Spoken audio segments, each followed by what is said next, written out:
Hey Johnny. So on the forehand, this is the thing I was thinking of. Like when I had the hit session, I was limited by the wet court, and so, you know, positioning was a little challenging. So, you know, for whatever it's worth, the question I actually had for you was more about like when the ball becomes more live.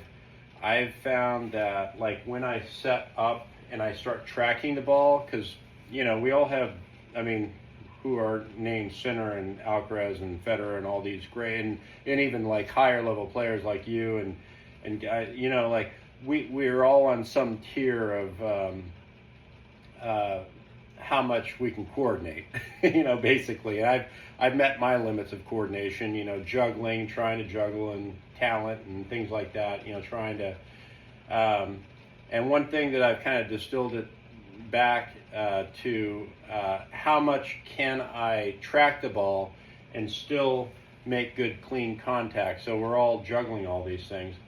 So around the barn, what I'm getting at is I noticed in the last hit session and on other ones, like the last few as I've thought about this, is I really like to tuck my elbow in.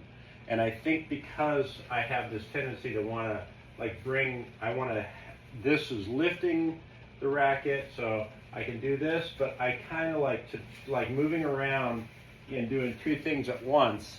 I tend to want to keep everything compact around my body so that I have a known sort of like swing path, and then when I get set, then I can, you know, but I do have a tendency to, I want that elbow in.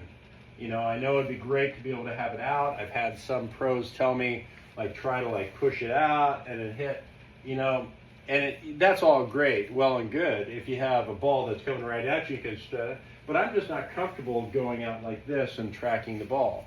So I tend to like tuck it in and then let it rip like that. And, you know, not to start to get too crazy about changing things, but it almost seems like with that type of an elbow pattern, it might be interesting for me to explore a more full Western or semi-Western grip, because that kind of goes into the skipping the rocks or, you know, throwing sidearm, versus press doesn't work as much. I know I don't mean to overthink things, but the press, you know, is more like here, and then press forehand for me seems like the elbow further away might, you know, so I'm just trying to weigh this, since I have a tendency, and I don't mean to make a big long video, but I discovered by like basically throwing my childhood two-handed backhand, which was junk growing up because I never learned it right, and I always had a fatal error of stepping across is my first move, and it's so baked in now, I don't even try to change. I can't change it. I've tried to.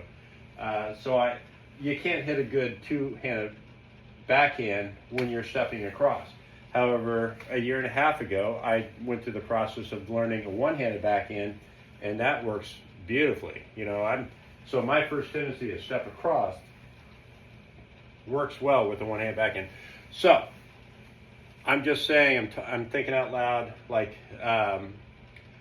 because I have this tendency, I'm kind of wondering of exploring more of this, because I can't, I don't want to say can't, but I generally will not, because I want to keep it all compact and then let her fling.